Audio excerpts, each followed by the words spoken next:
ಓಂ ಜಪಾಕುಸುಮಸಂಕಾಶಂ ಕಾಶ್ಯಪೇಯಂ ಮಹದ್ಯುತಿಂ ತಮೋರಿಂ ಸರ್ವಪಾಪಾಗ್ನಂ ಪ್ರಣತೋಸ್ಮಿ ದಿವಾಕರಂ. ಓಂ ಸೂರ್ಯಾಯ ನಮಃ.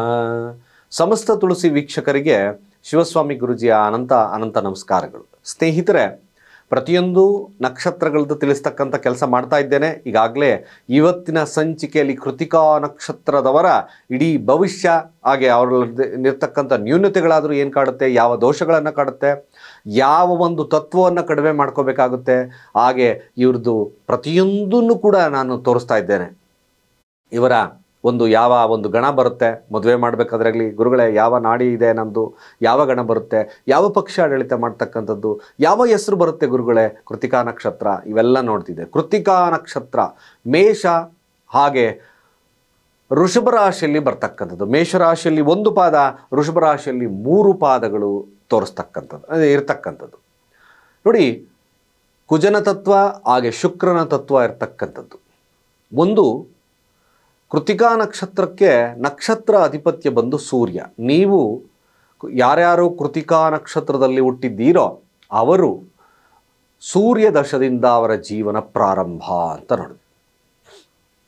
ಹಾಗೆ ಅಧಿಪತ್ಯ 1ನೇ ಪಾದದಲ್ಲಿರ್ತಕ್ಕಂಥದ್ದು ಸೂರ್ಯ ಮತ್ತು ಕುಜನ ತತ್ವ, 2ನೇ ಪಾದ ಸೂರ್ಯ ಮತ್ತು ಶುಕ್ರನ ತತ್ವ ಆಡಳಿತ ಮಾಡ್ತೀವಿ. ಮೂಲತಃ ಸ್ವಲ್ಪ ರೀತಿಯಾಗಿ ಆಡಳಿತ ಗುಣ ಜಾಸ್ತಿ ಇರತಕ್ಕಂಥದ್ದು ಕೃತಿಕಾ ನಕ್ಷತ್ರದವ್ರಿಗೆ. ನೋಡೋಣ ಯಾವ ರೀತಿ ಇರುತ್ತೆ, ಯಾವ ದೋಷ ಕಾಡುತ್ತೆ, ಯಾವ ಸಮಸ್ಯೆಗಳನ್ನು ಎದುರಿಸಬೇಕಾಗುತ್ತೆ, ಯಾವ ವಿಶೇಷವಾಗಿರ್ತಕ್ಕಂಥ ದೇವಸ್ಥಾನವನ್ನು ಭೇಟಿ ಮಾಡಬೇಕಾಗುತ್ತೆ, ನಕ್ಷತ್ರ ರೀಚಾರ್ಜ್ ಆಗಲಿಕ್ಕೋಸ್ಕರ ಯಾವ ಒಂದು ದೇವಸ್ಥಾನ ಅಭಿವೃದ್ಧಿಯನ್ನು ತಂದುಕೊಡುತ್ತೆ, ಪ್ರತಿಯೊಂದು ತಿಳಿಸ್ತಕ್ಕಂಥ ಕೆಲಸ ಮಾಡ್ತೇನೆ. ನೋಡೋಣ ಇವತ್ತಿನ ಸಂಚಿಕೆಯಲ್ಲಿ ಕೃತಿಕಾ ನಕ್ಷತ್ರ ಯಾವ ಗುಣ ಇರುತ್ತೆ, ರಾಕ್ಷಸ ಗುಣ, ಅದಕ್ಕೋಸ್ಕರ ತುಂಬ ಸಿಟ್ಟು ಜಾಸ್ತಿ. ಹಾಗೆ ಗ್ರಹ ಸೂರ್ಯ ಆಡಳಿತ ಮಾಡ್ತಕ್ಕಂಥದ್ದು. ಪ್ರಾಣಿ ಹೆಣ್ಣು ಮೇಕೆ ಅಂತ ನೋಡಿದ್ವಿ. ಗುಣ ರಾಜಸಿಕ ಗುಣ, ರಾಜನ ತತ್ವ ಜಾಸ್ತಿ ಇರುತ್ತೆ. ಪಂಚಭೂತ ಮಹಾತತ್ವದಲ್ಲಿ ನಾವು ನೋಡೋದೇ ಪೃಥ್ವಿಯ ತತ್ವ. ಇವರು ಅಷ್ಟೇ, ತಪ್ಪೇ ಮಾಡಲಿ ನಾನು ಮಾಡೇ ಮಾಡ್ತೀನಿ ಅಂತ ತತ್ವ ಜಾಸ್ತಿ ಆಗ್ತದೆ. ಹಾಗೆ ಬಣ್ಣ ಬಿಳಿ ಆಡಳಿತ ಮಾಡ್ತಕ್ಕಂಥದ್ದು ತ್ರಿಮೂರ್ತಿ ಶಿವ. ಹಾಗೆ ಯೋನಿ ಯಾವ ಯೋನಿ ಇರುತ್ತೆ, ಹೆಣ್ಣು ಯೋನಿ. ಗೋತ್ರ ಅಂಗೀರಸ ಗೋತ್ರ ಇರ್ತಕ್ಕಂಥದ್ದು. ದಿಕ್ಕು ಉತ್ತರ ಆಡಳಿತ ಮಾಡ್ತದೆ. 1ನೇ ಪಾದ ಯಾವ ಅಕ್ಷರ ಬರುತ್ತೆ ಗುರುಗಳೇ, ಕೃತಿಕಾ ನಕ್ಷತ್ರ ಆ ಇಂದ ಪ್ರಾರಂಭ. ಇಂಗ್ಲಿಷ್ ಅಕ್ಷರ ಎ ಇಂದ ಅಂದರೆ ನೋಡ್ಕೋಬೋದು. ಹಾಗೆ 2ನೇ ಪಾದ ಈಶ್ವರ ಅಥವಾ ಆ ಥರದ್ದು ಇಟ್ಕೋಬೋದು, 2ನೇ ಪಾದ. 3ನೇ ಪಾದ ಉ, ಇಂಗ್ಲಿಷ್ ಅಕ್ಷರ ಯು ಅಂತ ಕೂಡ ಕರಿತೀವಿ.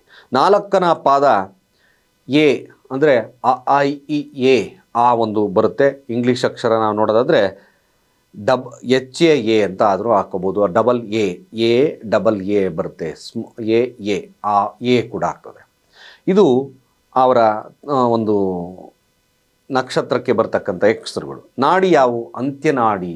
ಇವರು ಹುಟ್ಟಿರ್ತಕ್ಕಂಥದ್ದು ಯಾರು ಕೃತಿಕಾ ನಕ್ಷತ್ರದಲ್ಲಿ ಹುಟ್ಟಿದಾರೋ ಅಂತ್ಯನಾಡಿ ಅಂತ ನೋಡಿದ್ವಿ. ಕೃತಿಕಾ ನಕ್ಷತ್ರ ಮೊದಲ ನವಾಂಶ ಬರ್ತಕ್ಕಂಥದ್ದು ಧನುರಾಶಿಯಲ್ಲಿ.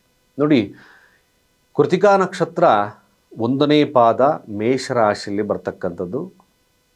ಹಾಗೆ ನವಾಂಶ ಕುಂಡಲಿ ನೋಡಿದಾಗ 9ರ ಪಾದ ಇದರ ನವಾಂಶ ಕುಂಡಲಿಯಲ್ಲಿ ಸಿಗ್ತಕ್ಕಂಥದ್ದು. ಹಾಗೆ ಪಂಚಮ ಸ್ಥಾನ ಅಲ್ಲಿ ಸೂರ್ಯನ ತತ್ವ ಅಂದಾಗ ಸೂರ್ಯ ಸಿಂಹರಾಶಿ ಅಧಿಪತಿ ಬರ್ತಕ್ಕಂಥದ್ದು ಸಿಂಹರಾಶಿಯಲ್ಲಿ ಸೂರ್ಯನ ತತ್ವ. 1-5 ತತ್ವ ರಾಜಕೀಯ ಗುಣ ಇರುತ್ತೆ. ತುಂಬ ಫೈರಿ ನೇಚರ್, ವಾದ ತುಂಬ ಸುಮ್ಮನೆ ಇವ್ರದ್ದು ವಾದ ಅಂಥದ್ದೇ. ನಾನು ಏನೇ ಕೆಲಸ ತಪ್ಪೇ ಮಾಡಿರಲಿ ವಾದ ಗುಣ ಜಾಸ್ತಿ ಇರ್ತದೆ. ಅದಕ್ಕೋಸ್ಕರ ಕೃತಿಕಾ ನಕ್ಷತ್ರ ಅಗ್ನಿ, ಫೈರಿ ನೇಚರು, ಬೆಂಕಿ ಉಗುಳುವ ನಕ್ಷತ್ರ ಅಂತ ಕೂಡ ನೋಡಿದ್ವಿ. ಆದರೆ ಒಂದು ರೀತಿಯಾಗಿ ಜನಾನುರಾಗಿ ಆಗಿರ್ತಕ್ಕಂಥವ್ರು ಕೃತಿಕಾ ನಕ್ಷತ್ರದವರು. ಅವ್ರು ತಪ್ಪು ಮಾಡಿದ್ರು ಅದನ್ನು ವಾದ ಮಾಡ್ತಕ್ಕಂಥದ್ದು, ಇದು ಸ್ವಲ್ಪ ಮಟ್ಟಿಗೆ ಅವ್ರಿಗೆ ಇದೇ ಮುಳ್ಳಾಗ್ತಕ್ಕಂಥದ್ದು ಇರುತ್ತೆ. ಹಾಗೆ ಕೃತಿಕಾ ನಕ್ಷತ್ರ 2ನೇ ಪಾದ ಬರ್ತಕ್ಕಂಥದ್ದು ಮಕರ ರಾಶಿಯಲ್ಲಿ ಬರ್ತದೆ. ಮಕರ ರಾಶಿ ಶನಿ ಅಧಿಪತ್ಯ ಇರ್ತಕ್ಕಂಥದ್ದು, ಕುಜನ ತತ್ವ, ಹಾಗೆ ಸೂರ್ಯನ ತತ್ವ, ಹಾಗೆ ಶನಿಯ ತತ್ವ ಅಂತ ನೋಡಿದ್ವಿ. ಇಲ್ಲಿ ಇವರು ಸಣ್ಣ ಪುಟ್ಟ ಮೋಸಗಳನ್ನು ಮಾಡ್ತಕ್ಕಂಥವ್ರು ಆಗ್ತಾರೆ.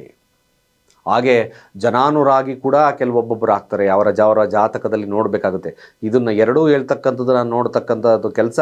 ಅವರ ಜಾತಕದಲ್ಲಿ ಪರಿಪೂರ್ಣ ಮಾಹಿತಿಯನ್ನು ನೋಡ್ತೀವಿ. ತುಂಬ ಸಿಟ್ಟಿನ ಸ್ವಭಾವ, ಇದರಿಂದ ಭಾಳಷ್ಟು ಸಮಸ್ಯೆಗಳನ್ನು ಎದುರಿಸ್ತಕ್ಕಂಥ ಸನ್ನಿವೇಶಗಳು ಬರುತ್ತೆ. ರಾಜಕೀಯ ಗುಣ ಮ್ಯಾಕ್ಸಿಮಮ್ ಇವ್ರಿಗೆ ರಾಜನ ವಂಶದಲ್ಲಿ ಹುಟ್ಟಿರ್ತಕ್ಕಂಥವ್ರು ಅಂತ ನೋಡಿದ್ವಿ. ರಾಜಕೀಯ ಗುಣ ಮ್ಯಾಕ್ಸಿಮಮ್ ಬರ್ತಕ್ಕಂಥದ್ದಿರುತ್ತೆ. 2, 5, 10ರ ತತ್ವ ಒಂದು ರೀತಿಯಾಗಿ ಕೃತಿಕಾ ನಕ್ಷತ್ರ 2ನೇ ಪಾದದಲ್ಲಿ ಹುಟ್ಟಿರ್ತಕ್ಕಂಥವ್ರು ಸ್ವಲ್ಪ ಆಧ್ಯಾತ್ಮಿಕವಾದಂಥ ಗುಣ, ಧಾರ್ಮಿಕವಾಗಿರ್ತಕ್ಕಂಥ ಗುಣಗಳು ಸಹಿತ ನಾವು ನೋಡ್ತೇವೆ. ಹಾಗೆ 3ರ ಪಾದ ಹುಟ್ಟಿರ್ತಕ್ಕಂಥದ್ದು ಕುಂಭರಾಶಿಯಲ್ಲಿ ವ್ಯಾವಹಾರಿಕವಾಗಿರ್ತಕ್ಕಂಥ ಗುಣ ಜಾಸ್ತಿ ಇರ್ತದೆ. ಮೇಲಾಗಿ ಸ್ವಲ್ಪ ಮಟ್ಟಿಗೆ ಇವ್ರಿಗೂ ಸಹಿತ ಸೋಂಬೇರಿತನ ಕೃತಿಕಾ ನಕ್ಷತ್ರ ಜೀವನದಲ್ಲಿ ಯಾರು 3ನೇ ಪಾದದಲ್ಲಿ ಹುಟ್ಟಿದರೋ ಏಳಿಗೆ ಸ್ವಲ್ಪ ಕಷ್ಟ. ಈ ಸೋಂಬೇರಿತನದಿಂದ ಕೆಲಸದಲ್ಲಿ ಬದಲಾವಣೆಯ ಸ್ಥಾನದಿಂದ ಸ್ವಲ್ಪ ಕೃತಿಕಾ ನಕ್ಷತ್ರ 3ನೇ ಪಾದದಲ್ಲಿ ಹುಟ್ಟಿರ್ತಕ್ಕಂಥವ್ರು ತುಂಬ ಆಸೆ ಜಾಸ್ತಿ, ಅವ್ರಿಗೆ ತುಂಬಾ ಆಸೆ ಇರ್ತಕ್ಕಂಥದ್ದು, ಅದು ಮಾಡಬೇಕು ಇದು ಮಾಡಬೇಕು ಅಂತಕ್ಕಂಥ ಒಂದು ಸಮಸ್ಯೆಯಿಂದ ಬೇಗ ಜೀವನದಲ್ಲಿ ಏಳಿಗೆ ಕೊಡೋದಿಲ್ಲ. ಕೊನೆಯದಾಗಿ ಕೃತಿಕಾ ನಕ್ಷತ್ರ 4ರ ಪಾದದಲ್ಲಿ ಹುಟ್ಟಿರ್ತಕ್ಕಂಥವ್ರು ನವಾಂಶ ಕುಂಡಲಿ ನಾವು ನೋಡಿದಾಗ ಅಲ್ಲಿ ಮೀನರಾಶಿಯ ತತ್ವ ಬರುತ್ತೆ.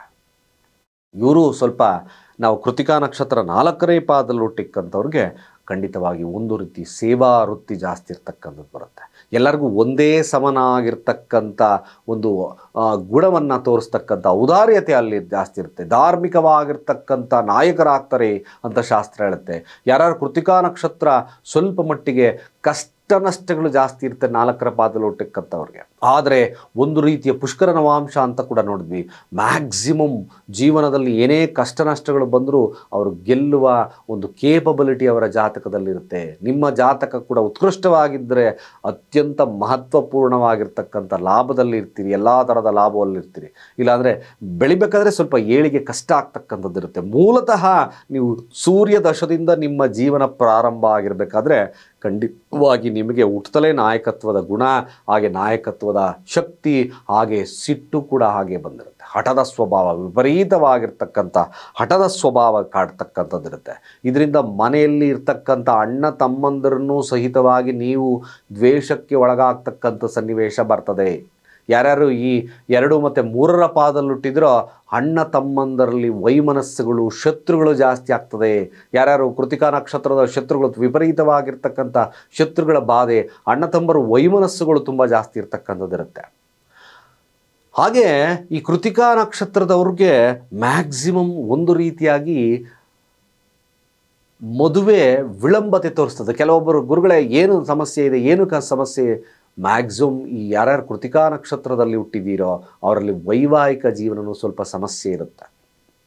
ಬಿಕಾಸ್ ಆಫ್ ಕುಜನ ದೋಷ ಇರ್ತಕ್ಕಂಥದ್ದು ಅಂತ ನೋಡೋಣ. ಯಾರ್ಯಾರು ಕೃತಿಕಾ ನಕ್ಷತ್ರ ಮೂಲತಃ ಅವ್ರಿಗೆ ದೋಷ ಕಾಡ್ತಕ್ಕಂಥದ್ದು ಕುಜನ ದೋಷ. ಅಣ್ಣ ತಮ್ಮರಲ್ಲಿ ಗಲಾಟೆ ಬರ್ತಕ್ಕಂಥದ್ದು ಇರುತ್ತೆ, ಮದುವೆ ವಿಳಂಬತೆಯನ್ನು ತೋರಿಸ್ತದೆ.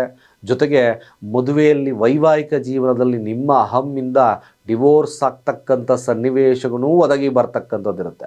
ಇದು ಜಾತಕ ಭಾಳ ಮುಖ್ಯವಾಗಿರ್ತಕ್ಕಂಥದ್ದು. ಸಪ್ತಮ ಸ್ಥಾನ ಭಾಳ ಮುಖ್ಯವಾಗಿ ನಿಮ್ಮ ಜಾತಕದಲ್ಲಿ ಪರಿಣಾಮಕ್ಕೆ ಬರುತ್ತೆ. 2ರ ಸ್ಥಾನ ತುಂಬ ಒಂದು ರೀತಿಯಾಗಿ ಕ್ರಿಯೇಟಿವ್ ಮೈಂಡ್ ಇರ್ತಕ್ಕಂಥದ್ದು, ತುಂಬ ಅದ್ಭುತವಾಗಿ ಸಂಗೀತದಲ್ಲಿ ಕಲೆ ಇರ್ತಕ್ಕಂಥದ್ದು ಕೂಡ ನಾವು ನೋಡೋದು ಶುಕ್ರನ ತತ್ವ ಇರೋದ್ರಿಂದ. ಆದರೆ ವೈವಾಹಿಕ ಜೀವನ ಅಷ್ಟೇ ಸಮಸ್ಯೆಯನ್ನು ಎದುರಿಸ್ತಕ್ಕಂಥದ್ದಿರುತ್ತೆ. ವಿಶೇಷವಾಗಿ ಪರಿಹಾರ ಮಾಡ್ತಕ್ಕಂಥದ್ದು ಉಜ್ಜಯಿನಿ ಉಜ್ಜಯಿನಿಯಲ್ಲಿ ಮಂಗಳ ದೇವಸ್ಥಾನ ಇದೆ.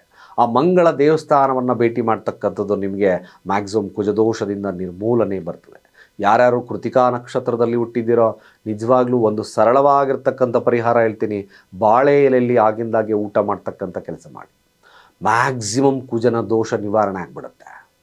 ಹಾಗೆ ಹನುಮಾನ್ ಚಾಲೀಸವನ್ನು ಪಠನೆ ಮಾಡ್ತಕ್ಕಂಥ ಕೆಲಸ ಮಾಡಿ. ಜೊತೆಗೆ ಓಂ ಅಂ ಅಂಗಾರಕಾಯ ನಮಃ, ಓಂ ಅಂ ಅಂಗಾರಕಾಯ ನಮಃ, ಓಂ ಅಂ ಅಂಗಾರಕಾಯ ನಮಃ ಸಾಧ್ಯವಾದಷ್ಟು ಈ ಮಂತ್ರವನ್ನು ಹೇಳ್ಕೊಳ್ಳಿ. ನಿಜವಾಗ್ಲೂ ಆಗಿಂದಾಗೆ ತೊಗರಿ ಬೇಳೆಯನ್ನು ದಾನ ಕೊಡ್ತಕ್ಕಂಥ ಕೆಲಸ ಮಾಡಿ, ಈ ದೇವಸ್ಥಾನವನ್ನು ಭೇಟಿ ಮಾಡಿ, ನಿಮ್ಮ ನಕ್ಷತ್ರ ರೀಚಾರ್ಜ್ ಆಗುತ್ತೆ. ಮ್ಯಾಕ್ಸಿಮಮ್ ಈ ಒಂದು ದೋಷ ಪರಿಹಾರ ಆಗ್ತದೆ. ಉತ್ಕೃಷ್ಟವಾಗಿರ್ತಕ್ಕಂಥ ವೈವಾಹಿಕ ಜೀವನ ಬರುತ್ತೆ. ಹಾಗೆ ಜೀವನದಲ್ಲಿ ಸುಖ ಶಾಂತಿ ಸಮೃದ್ಧಿಯನ್ನು ಇಟ್ಕೊಳ್ತೀರಾ. ಜಸ್ಟ್ ಸುಮ್ಮನೆ ಇನ್ಫಾರ್ಮೇಷನ್ ಕೊಡ್ತಾ ಇದ್ದೀನಿ ನಿಮಗೆ, ಅತ್ಯಂತ ಮುಖ್ಯವಾಗಿರ್ತಕ್ಕಂಥ ಇನ್ಫಾರ್ಮೇಷನ್. ಜೀವನದಲ್ಲಿ ಭಾಳ ಸರಳವಾಗಿದೆ, ಇವೆಲ್ಲ ಅಳವಡಿಕೆ ಮಾಡ್ಕೊಳ್ಳಿ. ನಮ್ಮ ಚಾನಲ್ ಸಬ್ಸ್ಕ್ರೈಬ್ ಆಗಿಲ್ವಾ, ಕೂಡಲೇ ಸಬ್ಸ್ಕ್ರೈಬ್ ಆಗಿ ನಿಮ್ಮ ಅನಿಸಿಕೆ ಅಭಿಪ್ರಾಯಗಳನ್ನ ಕಾಮೆಂಟ್ ಮಾಡಿ ಅಂತ ಹೇಳ್ತಾ ಸರ್ವೇ ಜನ ಸುಖಿನೋ ಭವಂತು.